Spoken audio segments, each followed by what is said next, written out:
Hi, I'm Dan with Honeymooners Off-Road Adventures, and we're full-time travelers. Today I'd like to talk a little bit about the heat setup that we have in our tent. Originally we started off with a buddy heater.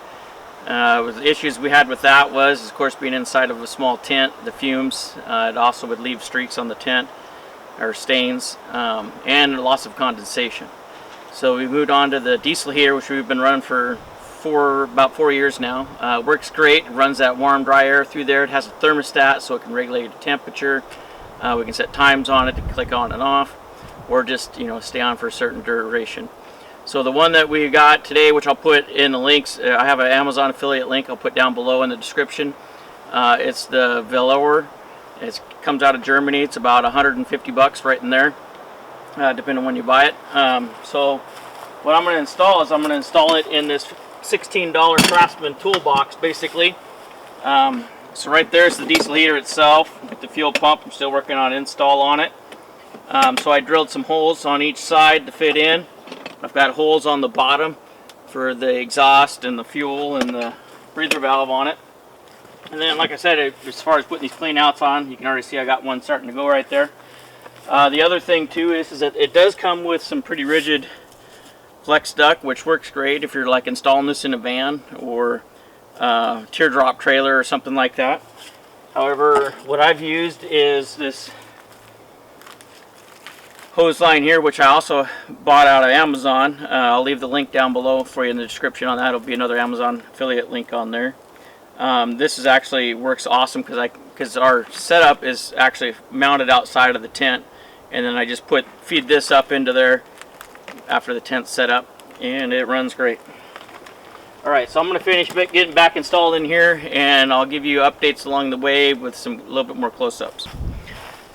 Okay, so on the connectors here, I've got a 3-inch PVC, and then I've got a 3-inch PVC clean-out with a screw-in on there. That'll help seal it up.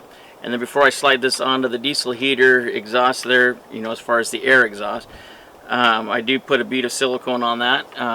If you're worried about heat, it doesn't get that hot. I've ran this 4 years with just running silicone on there. Alright, I got the caps installed on here, so I'll give you a closer look at that. So basically I just got this stuck in through. I used a little zip tie and a couple of screws just to help hold it in place as I got the silicone around the outside here drying in. And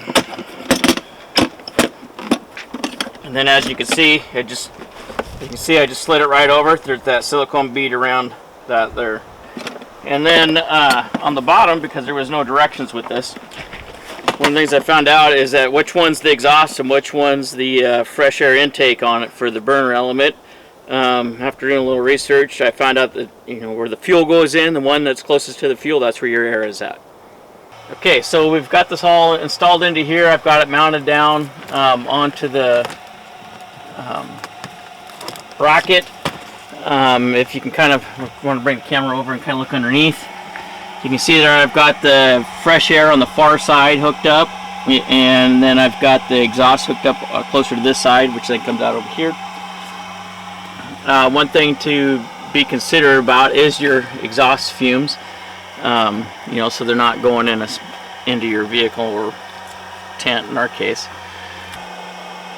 Alright, so when you first get this thing all plugged in and whatnot, you got to get the air out of the air lines. So you're going to hit this down key and the OK key, and it'll get you into the prompt prime. See how it says HO off, and then you go up for on. Hear the pump kick on, and then you just look through the clear line there until you start seeing fuel on there. And then you can just hit OK and it shuts it off. Then you're ready to fire it off, which is just hitting the power button right there.